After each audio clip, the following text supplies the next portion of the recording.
बच्चों आज हम स्टार्ट करते हैं कक्षा 10 में आयनिक कंपाउंड। क्योंकि हम लोग मेटल, नॉन मेटल, उसकी प्रॉपर्टीज, उसका यूजेज पूरा पढ़ चुके हैं। अब हम लोग देखेंगे आयनिक कंपाउंड या इलेक्ट्रोवायलेंट कंपाउंड क्या होते हैं और कोवैलेंट कंपाउंड क्या है। तो हम लोग वन बाय वन करके देखेंगे। तो हम स्टार्ट करते हैं अब आयनिक कंपाउंड। टॉपिक है आयनिक कंपाउंड। आयनिक कंपाउंड को इलेक्ट्रोवायलेंट कंपाउंड भी कहते हैं। इलेक्ट्रोवायलेंट कंपाउंड। तो अब हम लोग देखेंगे आयनिक कंपाउंड्स के बारे में या इलेक्ट्रोवायलेंट कंपाउंड।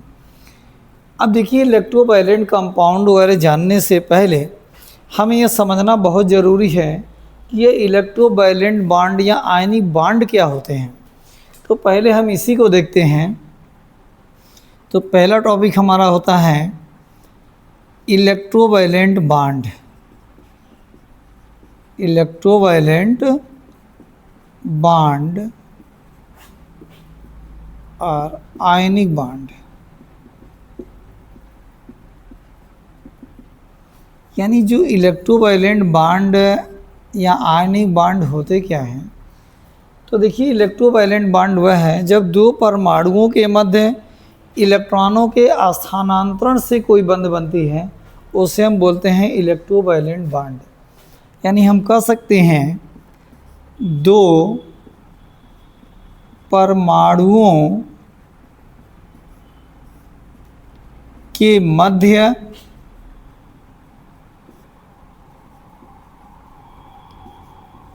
इलेक्ट्रॉनों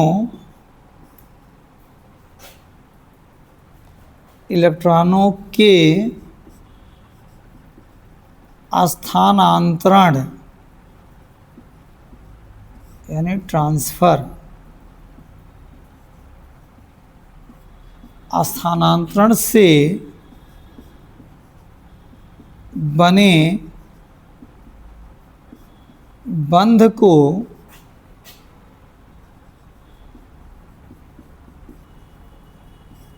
आयनिक बंध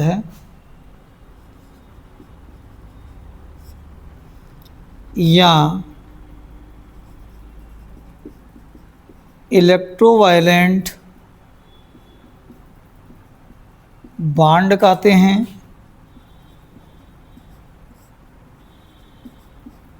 बॉन्ड कहते हैं तथा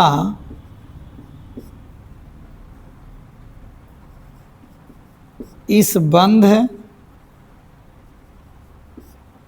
के द्वारा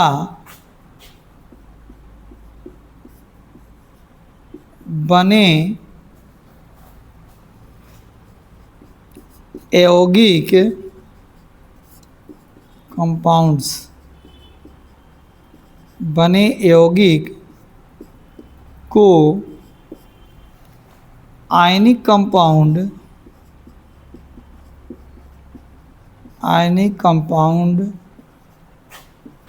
या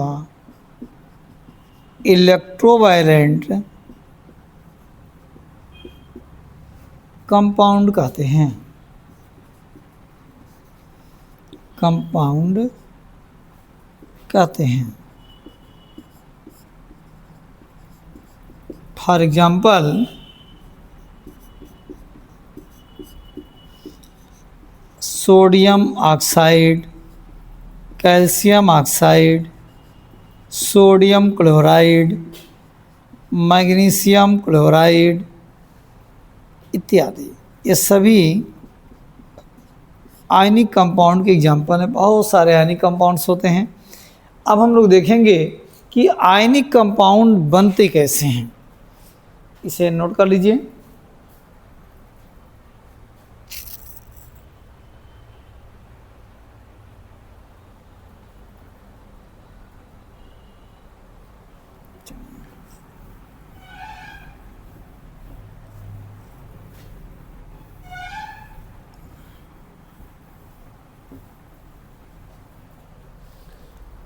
हम लोग देखते हैं आयनिक कंपाउंड बनते कैसे हैं। बच्चों, आयनिक कंपाउंड को जानने से पहले हमें समझना होगा जो एलिमेंट होते हैं उनका इलेक्ट्रॉनिक विन्यास समझना होगा।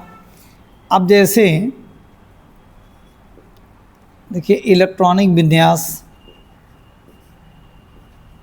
इलेक्ट्रॉनिक विन्यास, इलेक्ट्रॉनिक कॉन्फ़िगरेशन। इलेक्ट्रॉनिक कॉन्फ़िगरेशन है क्या? यह इलेक्ट्रॉनों का वितरण है। जैसे हम कोई एटम बनाते हैं तो सपोज कीजिए यह उसका न्यूक्लियस है, इसके चारों तरफ एक या एक से अधिक सेल होते हैं जिसे हम कोश कहते हैं। तो देखिए एक या एक से अधिक यहाँ मौजूद हैं कोश, सेल, सेल। अब न्यूक्लियस के बाद जो सेल होते हैं क्रमशः पहले को बोला जाता है के सेल, एल, एम, एन।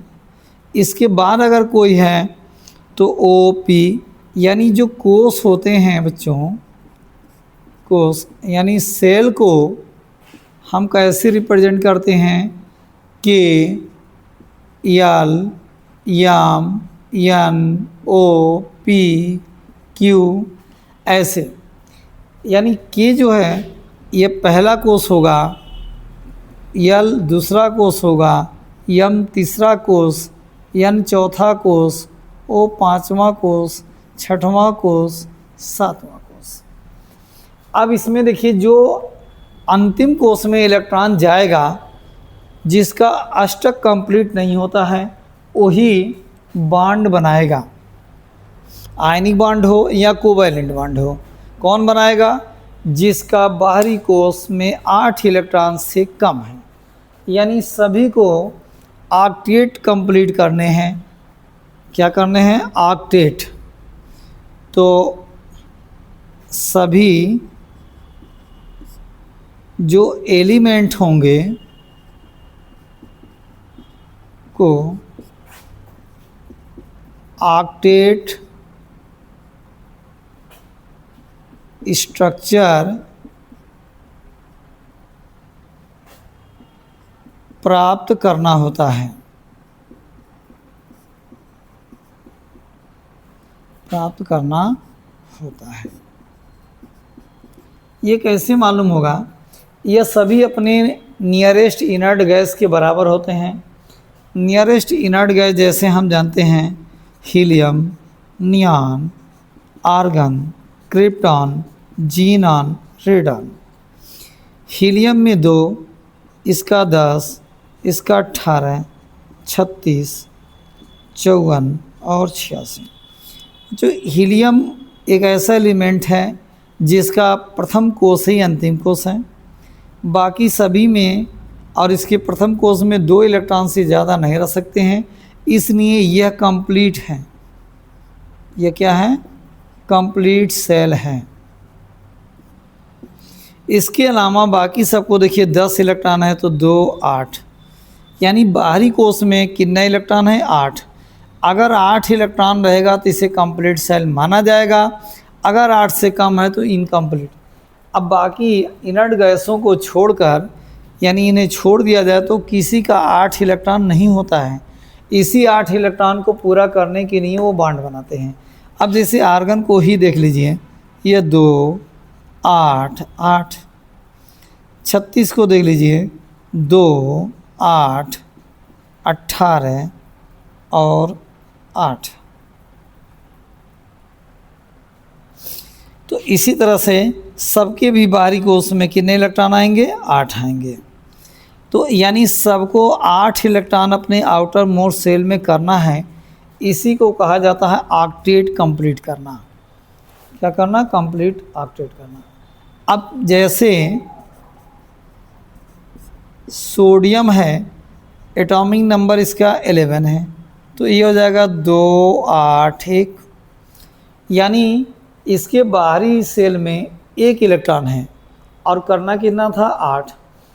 अब इसके पास दो ऑप्शन हैं, या तो अपना एक इलेक्ट्रॉन ये लूज करके किसी को दे दे, या 7 इलेक्ट्रॉन ये गेन करे, तब तो आउटर मोस्ट शेल में 8 इलेक्ट्रॉन होंगे। दो ऑप्शन है। अब ये देखा जाएगा किससे जुड़ रहा है। अब सपोज कीजिए कि जैसे क्लोरीन है 17, 2, 8, 7, तो देखिए इसके आउटर मोस्ट शेल में 7 इलेक्ट्रॉन है, इसके 1। अब दोनों को कितना इलेक्ट्रॉन करना है, ऑक्टेट, यानी 8 इलेक्ट्रॉन कंप्लीट करना है यही। अब अगर सोडियम और क्लोरीन दोनों मिल जाएं, तो अगर सोडियम एक इलेक्ट्रॉन अपना ट्रांसफ़र कर दे किससे, क्लोरीन के पास, तो इसका भी 8 पूरा हो जाएगा और इसका भी 8 पूरा हो जाएगा। जैसे देखिए यह सोडियम है, अब इसके आउटर मोस्ट शेल में कितने इलेक्ट्रॉन हैं, 1, और पहले इसका इलेक्ट्रॉनिक कॉन्फ़िगरेशन था 2, 8, 1, और क्लोरीन के आउटर मोस्ट शेल में कितने इलेक्ट्रॉन है, 7, 1, 2, 3, 4, 5, 6, 7, और इसकी इलेक्ट्रॉनिक कॉन्फ़िगरेशन 2, 8, 7। अब इसको एक इलेक्ट्रॉन की नीड है और इसको इलेक्ट्रॉन स्टार ये इसको ट्रांसफ़र कर देगा यहाँ पर। जब ये ट्रांसफ़र कर दिया तो सोडियम के पास एक इलेक्ट्रॉन निकल गया, तो एक प्लस चार्ज आ जाएगा, और अब ये इलेक्ट्रॉन रह गए 2, 8, क्योंकि एक निकल गया। और क्लोरीन यहीं पर देखिए एक इलेक्ट्रॉन गेन किया, तो क्लोरीन पर एक माइनस चार्ज आएगा, 2, 8, ये 7 था, एक इलेक्ट्रॉन और आ गया, अब कितना हो गया 8। तो देखिए दोनों का ऑक्टेट कंप्लीट हो गया। जैसे ही ऑक्टेट कंप्लीट होगा और चार्ज अगर इक्वल है, तो दोनों मिलकर एक कंपाउंड बना लेंगे NaCl। अब Na धनायनों का नाम वही होता है, ऋणायनों के नाम में लास्ट में आइड लगता है, तो यह सोडियम, पूरा नाम क्या हो गया, सोडियम क्लोराइड। पूरा नाम क्या हो गया, सोडियम क्लोराइड। सोडियम क्लोराइड क्या है, एक आयनिक यौगिक है, क्योंकि आयनों से मिल कर के बना है। तो इसी प्रकार और भी आयनिक कंपाउंड हम बताएंगे। आयनिक कंपाउंड में देखिए एक एलिमेंट मेटल होता है और एक नॉन मेटल होता है, इसको भी आगे हम डिटेल बताते हैं, अभी इसे नोट कर लीजिए।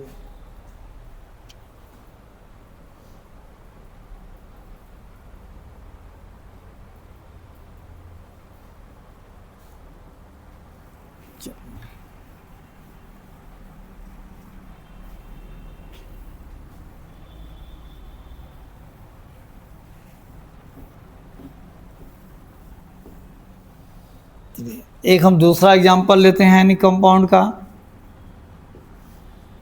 MgCl2। MgCl2 इसका नाम है मैग्नीशियम क्लोराइड। अब हम देखेंगे मैग्नीशियम क्लोराइड बना कैसे। तो मैग्नीशियम एक मेटल है, एटॉमिक नंबर 12 है, 282। क्लोरीन एक नॉन मेटल है, एटॉमिक नंबर 17, 287। अब आप देख रहे हैं कि मैग्नीशियम यदि 2 इलेक्ट्रॉन अपना क्लोरीन को दे दें, तो इसका पिछला 8 हो जाएगा, यानी ऑक्टेट कंप्लीट कर लेगा। और अगर क्लोरीन को एक ही इलेक्ट्रॉन मिल जाए तो ऑक्टेट कंप्लीट कर लेगा।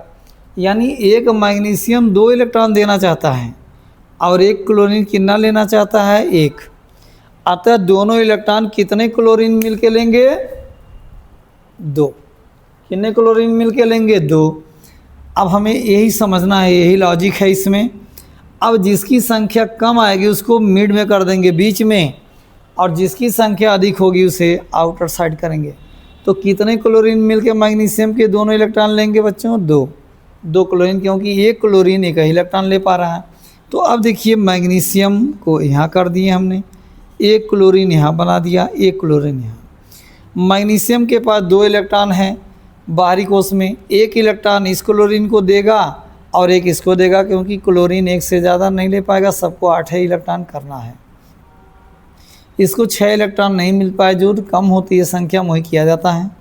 तो देखिए मैग्नीशियम का एक इलेक्ट्रॉन इस क्लोरीन की तरफ, एक इलेक्ट्रॉन इधर।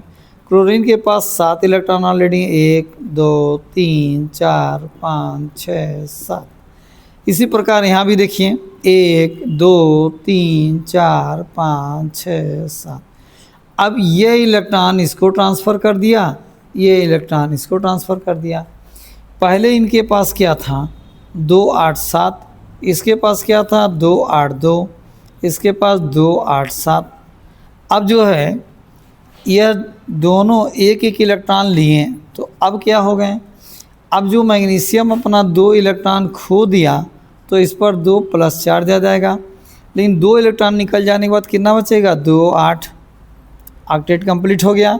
इसी प्रकार एक क्लोरीन के पास देखिए एक इलेक्ट्रॉन ले लिया तो एक माइनस होगा क्योंकि एक इलेक्ट्रॉन गेन किया, तो अब 2 8 7 था, एक ले लिया तो 7 से बढ़ के 8 हो गया, यानी ये कितना हो गया 2 8 8। अब ये 2 बार आया है तो इसको हम 2 बार ना लिख करके यहीं पर ट्वाइस कर लेंगे।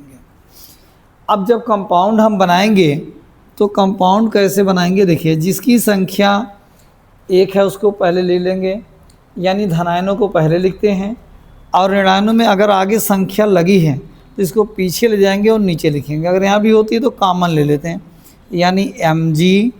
अब देखिए Cl लिखा गया, ये संख्या पीछे और नीचे आ गई Cl2, यानी इसका सूत्र हो गया MgCl2 और नाम क्या हो गया मैग्नीशियम क्लोराइड। क्या हो गया मैग्नीशियम क्लोराइड। दूसरा एग्जाम्पल हम और लेते हैं, तीसरा एग्जाम्पल कैल्शियम ऑक्साइड को लेते हैं। इसका नाम क्या है कैल्शियम ऑक्साइड। इसमें देखिए जो कैल्शियम है इसका एटॉमिक नंबर 20 होता है, तो 2 8 8 और 2। आउटर मोस्ट सेल में इसके 2 इलेक्ट्रॉन हैं, अगर ये 2 इलेक्ट्रॉन अपना खो दे तो 8 हो जाएगा, या तो 6 ले ले तब 8 होगा। तो 2 से ज़्यादा 6 है इसलिए 6 मिलेगा नहीं, 2 खोना ही पड़ेगा इसको। और ऑक्सीजन का एटॉमिक नंबर 8 है, तो 2 और 6। अब इसको 2 चाहिए और इसको 2 देना है। अब दोनों देखिए, अब कैल्शियम के पास 2 इलेक्ट्रॉन हैं और ऑक्सीजन के पास 6 इलेक्ट्रॉन हैं, 2 चाहिए, 3 4 5 6। तो ये कैल्शियम अपना दोनों इलेक्ट्रॉन ट्रांसफ़र कर दिया ऑक्सीजन को। तो जब ट्रांसफ़र कर दिया तो देखिए कैल्शियम कितना इलेक्ट्रॉन ट्रांसफ़र किया 2, तो इस पर 2 प्लस चार्ज आ गया। ऑक्सीजन कितना इलेक्ट्रॉन गेन किया 2, 2 माइनस चार्ज बराबर है, तो दोनों उदासीन होकर एक कंपाउंड बना लिए CaO calcium oxide, calcium oxide. इसी प्रकार आयनिक कंपाउंड बनते रहते हैं, इसे नोट कर लीजिए।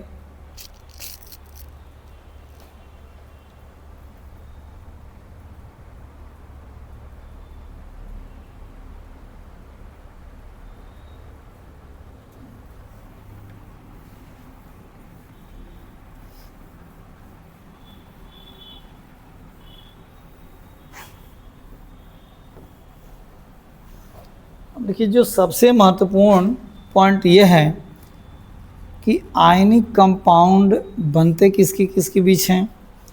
तो आयनिक कंपाउंड हमेशा मेटल और नॉन मेटल के बीच बनते हैं, यानी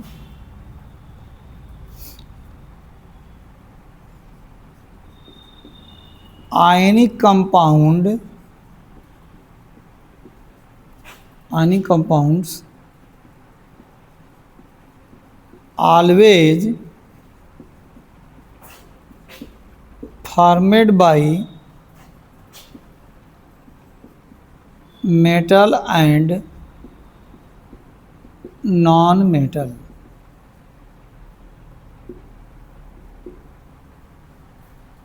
मेटल्स और नॉन मेटल, यानी आयनिक कंपाउंड हमेशा धातु और अधातु के बीच ही बनता है, यानी एक एटम उसमें धातु चाहिए तो दूसरा अधातु होना जरूरी है।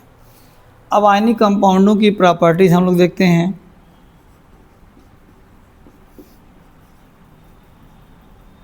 आयनिक यौगिकों के गुण।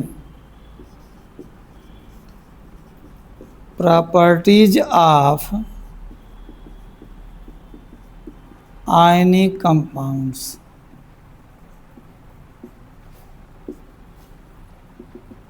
तो देखिए प्रॉपर्टीज़ क्या हैं, जो आयनिक कंपाउंड होते हैं यह सभी आयनों से मिलकर बने होते हैं, अर्थात ये ध्रुवीय प्रकृति के होते हैं।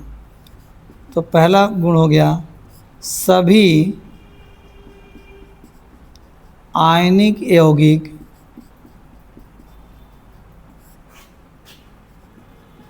आयनों में कौन, धनायन और ऋणायन, आयनों से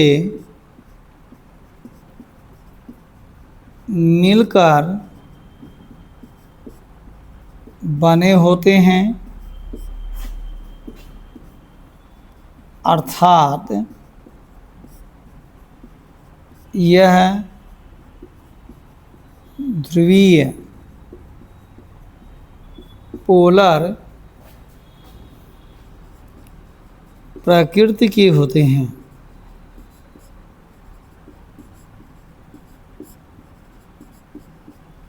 यह ध्रुवीय प्रकृति के होते हैं, अगर इन्हें जल में डाला जाए धनायन और ऋणायन में टूट जाते हैं। दूसरा, यह ठोस सॉलिड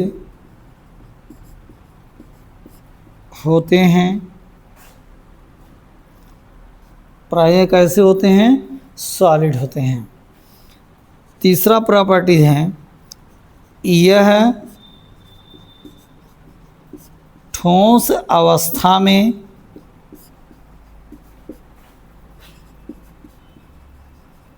वैद्युत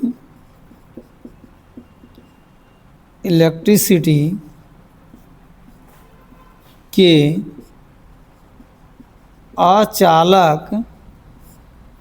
अचालक नॉन कंडक्टर अचालक होते हैं,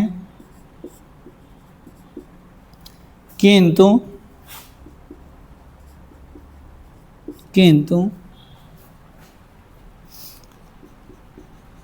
गलित अवस्था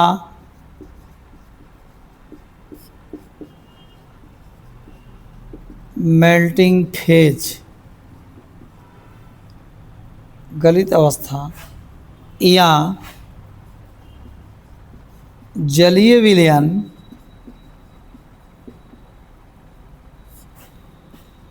एक्वस सॉल्यूशन में यह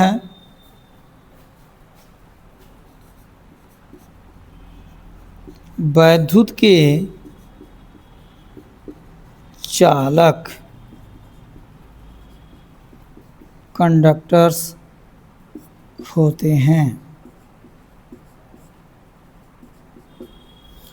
अगली प्रॉपर्टीज ये हैं, इनका गलनांक, मेल्टिंग पॉइंट एवं क्वथनांक, बॉइलिंग पॉइंट बहुत उच्च होती हैं, बहुत उच्च यानी हाई होती हैं। इनका गलनांक और क्वथनांक बहुत ही उच्च होती है। पांचवा प्रॉपर्टी ये है कि इनका बंध जो आयनिक बंध है अदिशात्मक होता है, इसलिए इनका कोई ज्यामितीय आकृति नहीं होती है। पांचवा यह है, आयनिक बंध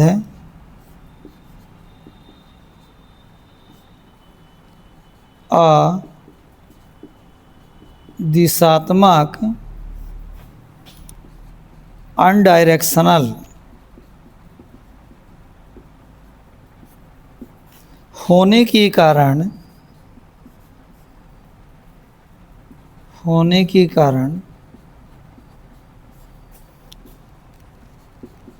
आयनिक यौगिकों की कोई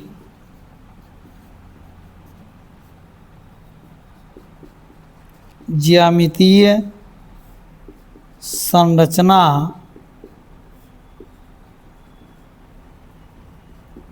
जियोमेट्रिकल शेप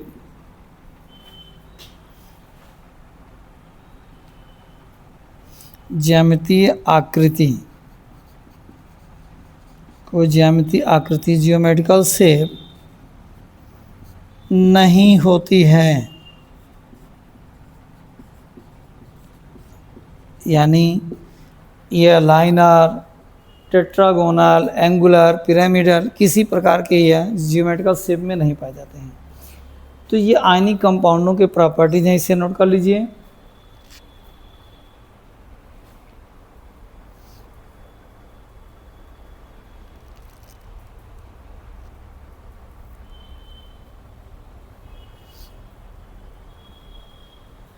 चलिए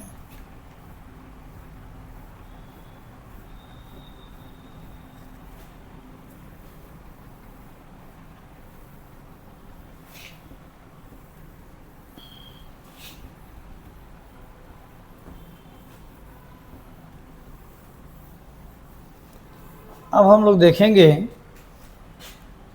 उपसहसंयोजक यौगिक कोवैलेंट कंपाउंड क्या है।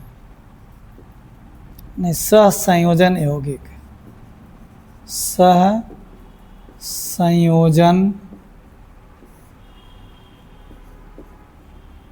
यौगिक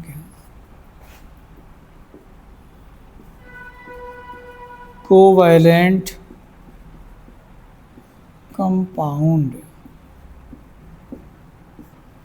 तो देखिए सहसंयोजन यौगिक हैं क्या।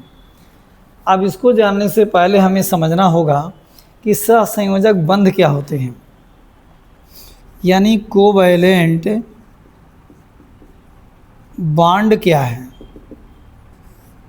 तो दो परमाणुओं के मध्य इलेक्ट्रॉनों की साझेदारी शेयरिंग से जो बॉन्ड बनते हैं उसे कोवैलेंट बॉन्ड कहते हैं। हम कह सकते हैं दो अधातु परमाणुओं के मध्य इलेक्ट्रॉनों के साझेदारी शेयरिंग, इलेक्ट्रॉनों के साझेदारी से जो बंध बनते हैं उसे कोवैलेंट बॉन्ड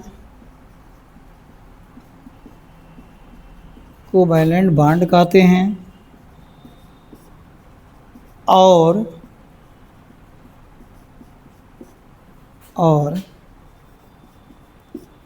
इस प्रकार बने यौगिक को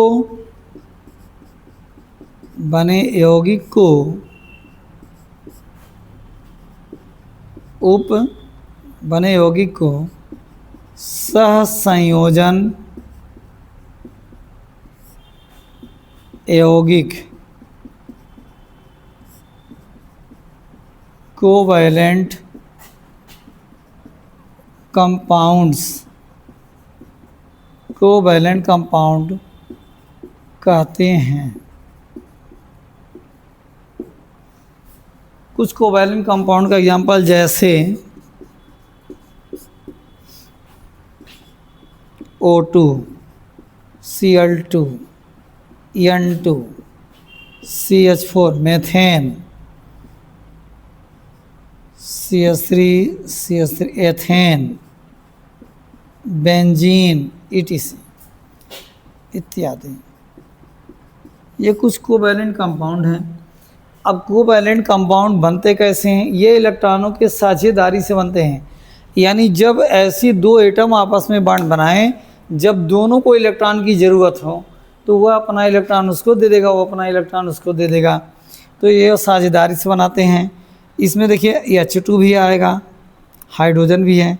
सबसे पहला एग्जाम्पल को हम लोग हाइड्रोजन को ही लेते हैं, यानी पहला H2 अणु का बनना। हम लोग देखेंगे H2 अणु कैसे बनता है। तो हाइड्रोजन का एटॉमिक नंबर 1 है तो एक इलेक्ट्रॉन आएगा। अब इसको अपने निकटतम अक्रिय गैस हीलियम के बराबर होना है। देखिए जो इनर्ट गैस हैं, inert gas helium, neon, argon 2, 10, 18, krypton इत्यादि, इन्हीं के बराबर सबको होना है। तो हाइड्रोजन किसके बराबर होना चाहेगा? 2। तो अतः 2 हाइड्रोजन आपस में मिलते हैं। देखिए ये 2 हाइड्रोजन हो गए, दोनों के इलेक्ट्रॉन। अब यह एक इलेक्ट्रॉन इसको दे देगा, 2 हो गया। इसके देखिए गोले में 2 हो गया। अब इसको जब ज़रूरत पड़ेगा तो ये अपना इलेक्ट्रॉन इसको दे देगा, यहाँ 2 हो गया। यानी इसके गोले में देखिए 2 इलेक्ट्रॉन हो गए, इसके भी गोले में 2। अब जो भी ये बीच में आया इसको हम बोलेंगे ओवरलैपिंग एरिया, अतिव्यापन का क्षेत्र। इसमें अगर 2 इलेक्ट्रॉन आएंगे तो एक सिंगल बॉन्ड हो जाएगा। यानी इसकी संरचना कैसी बन गई? H सिंगल बॉन्ड H, यानी सिंगल बॉन्ड बन गया। इसी प्रकार से देखिए दूसरा एग्जाम्पल हम लोग लेते हैं O2 अणु का बनना। O2 अणु का बनना। ऑक्सीजन का देखिए 8 होता है एटॉमिक नंबर, 2 और 6। तो इसको 2 इलेक्ट्रॉन चाहिए। अगर 2 मिल जाए तो निकटतम इनर्ट गैस 10 के बराबर हो जाएगा। अतः करते क्या हैं कि 2 ऑक्सीजन परमाणु, यह 2 इलेक्ट्रॉन उसको दे देगा। देखिए 2, 3, 4, 5, 6, इसके 1, 2, 3, 4, 5, 6। हमने चिन्ह को डिफरेंट बनाया ताकि पता चले ये इलेक्ट्रॉन इसके हैं और ये इलेक्ट्रॉन इसके हैं। तो यह एटम 2 इलेक्ट्रॉन इससे लेके कितना कर लिया? 8। अभी जब इसको ज़रूरत पड़ा तो इससे 2 लेकर के अपना कर लिया 8। तो बच्चों कितने कितने इलेक्ट्रॉन की साझेदारी की गई? 2-2। तो ओवरलैपिंग एरिया में 4 इलेक्ट्रॉन हैं, तो इनके बीच जो बॉन्ड बना वो डबल बॉन्ड O। तो ये कौन सा बॉन्ड बन गया? Double bond. अगर इसी प्रकार से यह 3-3 इलेक्ट्रॉन का शेयर करेंगे तो ट्रिपल बॉन्ड बनेगा। इसे नोट कर लीजिए, फिर उसे बताते हैं।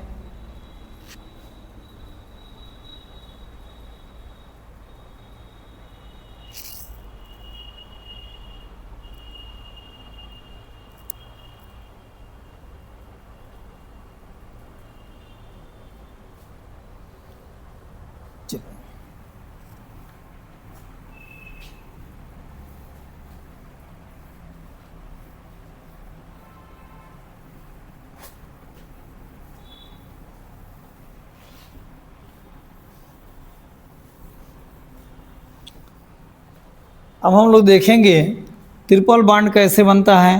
तो एग्जांपल लेते हैं N2 अणु का बनना। तो नाइट्रोजन का एटॉमिक नंबर 7 है, 2, 5, 3 इलेक्ट्रॉन चाहिए। अब 2 नाइट्रोजन परमाणु करते क्या हैं? आपस में इलेक्ट्रॉन का शेयरिंग करते हैं। 1, 2, 3,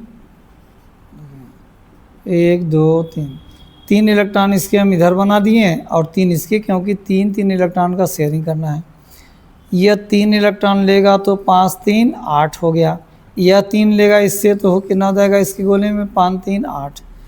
अब दोनों ने 3-3 इलेक्ट्रॉन का शेयरिंग किया, 6 इलेक्ट्रॉन हो गए ओवरलैपिंग एरिया में। तो ये बॉन्ड हो जाएगा N ट्रिपल बॉन्ड N, यानी ये ट्रिपल बॉन्ड बन गया। अगला एग्जाम्पल हम लिखते हैं, देखिए H2O अणु का बनना, जल का बनना। इसमें एक हाइड्रोजन है, 1 इलेक्ट्रॉन, ऑक्सीजन 8 है तो 2 और 6। इसको 2 इलेक्ट्रॉन चाहिए और हाइड्रोजन को कितना चाहिए, 1। तो 2 हाइड्रोजन मिलकर इसको देंगे, अतः ऑक्सीजन भी 2 हाइड्रोजन से जुड़ेगा तभी दोनों को देगा। तो ऑक्सीजन की संख्या कम हो गई, बीच में रहेगा, हाइड्रोजन अधिक है किनारे और इनकी बैलेंसी भी 1 है, इसलिए भी किनारे रहेंगे। तो देखिए हाइड्रोजन का 1 इलेक्ट्रॉन यहाँ, 1 यहाँ, इसका हो गया। इसके 6 इलेक्ट्रॉन हैं, 2 3 4 5 6। यह 1 इलेक्ट्रॉन ऑक्सीजन से लेके अपना 2 करके हीलियम के बराबर हो जाएगा। यह भी अपना 1 लेके 2 हीलियम के बराबर, और ऑक्सीजन दोनों हाइड्रोजनों से 1 लेकर के अपना 8 पूरा कर लेगा।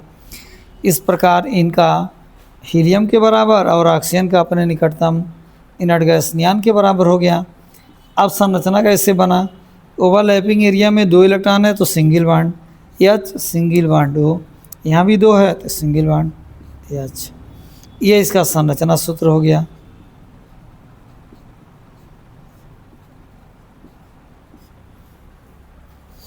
अगला एग्जाम्पल लेते हैं 5वां, मेथेन CH4, उसका नाम है मेथेन अणु का बनना। तो देखिए कार्बन का 6 है, 2 4, हाइड्रोजन का 1। तो 4 हाइड्रोजन इसको देंगे, 4 इलेक्ट्रॉन 1 करके तो 8 होगा, और ये चारों 1 को दे देगा तो 4 कंप्लीट हो जाएगा इनका हीलियम के बराबर। तो देखिए कार्बन 1 हाइड्रोजन कितना आएंगे, 4। तो कार्बन को बीच में करेंगे, 4 हाइड्रोजन को चारों तरफ लगा देंगे। चारों हाइड्रोजन के 1 इलेक्ट्रॉन, 1 2 3 4, ये 1 लेके 2 कर लिए, सभी हीलियम के बराबर हो गए हैं। और कार्बन सभी से 1 इलेक्ट्रॉन लेके अपना 8 पूरा कर लिया। तो संरचना क्या बन गया, H single bond C, single bond H, single bond H, single bond H। जिसमें इलेक्ट्रॉन दर्शाया जा रहा है इसे बोला जाता है इलेक्ट्रॉन बिंदु सूत्र, यानी इलेक्ट्रॉन डॉट फार्मूला है यह। इसे क्या बोलते हैं, इलेक्ट्रॉन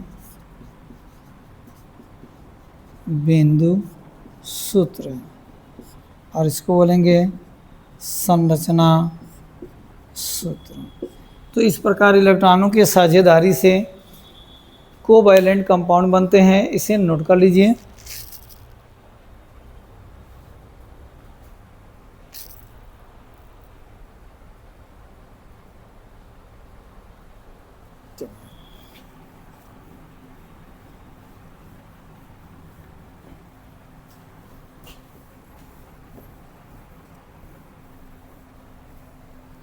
अब हम लोग देखेंगे कोवैलेंट कंपाउंड के गुण, यानी प्रॉपर्टीज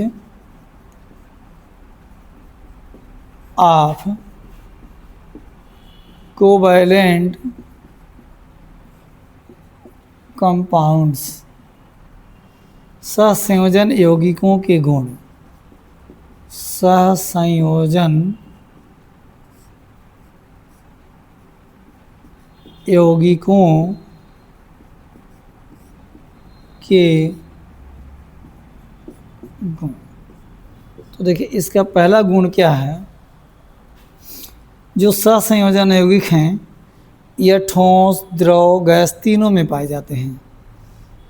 यह ठोस, द्रव, गैस तीनों प्रावस्थाओं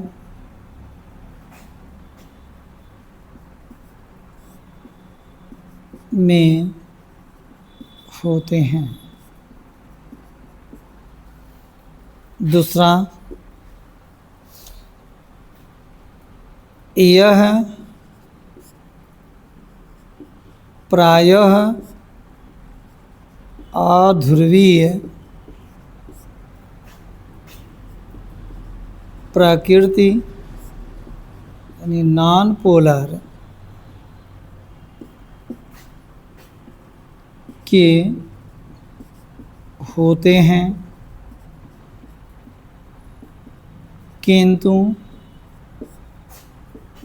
H2O, HCl H2SO4 इत्यादि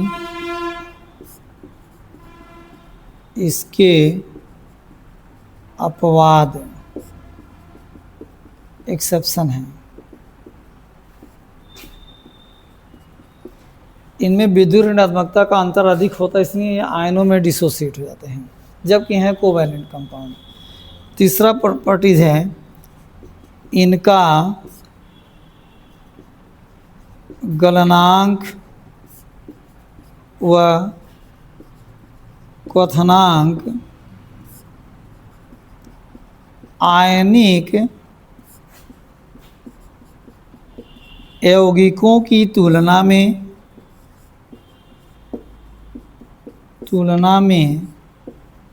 कम होता है और गलनांक और क्वथनांक आयनिक यौगिकों की तुलना में कम होता है। चौथी प्रॉपर्टीज ये है, यह है वैद्युत के अचालक या हल्के चालक होते हैं। तो जब ये आयनों में टूट जाएंगे तो चालक का कार्य करेंगे, जैसे H2O है, इससे धारा प्रवाहित हो जाती है, करंट। लेकिन अगर ये आयनों में न टूटे तो अचालक होंगे। पांचवा प्रॉपर्टी ये है, कोवैलेंट बॉन्ड दिशात्मक होता है, डायरेक्शनल होता है, इसलिए इनकी एक निश्चित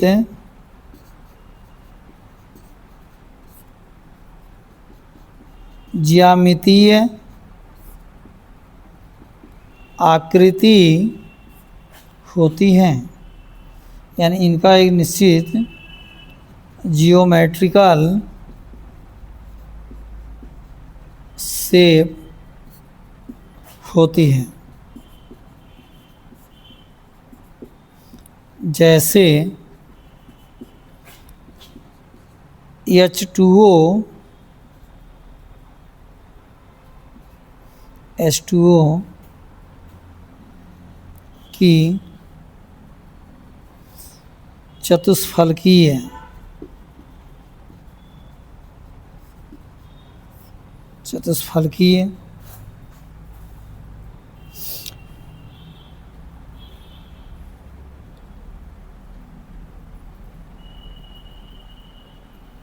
H2O की चतुष्फलकीय हो जाएगी, Cl2 की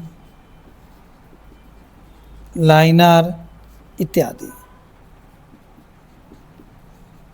मतलब इनका कोई न कोई जियोमेट्रिकल शेप होगा, कोई पिरामिडल होता है तो कोई एंगुलर होता है, कोई ट्राइगोनल बाई पिरामिडल, कोई पेंटागोनल बाई पिरामिडल।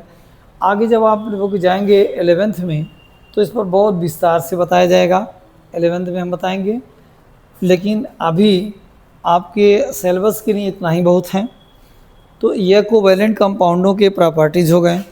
तो बच्चों इसे याद कर लीजिएगा अपने कॉपी में लिख करके, और अपने दोस्तों को भी बताइए, वो भी पढ़ें, आप भी पढ़ें। और हमारा पढ़ाया अगर आपको अच्छी तरह समझ में आ रहा है तो बच्चों वीडियो को लाइक भी करें, अपने दोस्तों को शेयर भी कर दें और कमेंट भी कर दें, ताकि हमारा मनोबल बढ़े और हम बहुत ऊर्जा के साथ आपको आगे पढ़ाते रहें। धन्यवाद।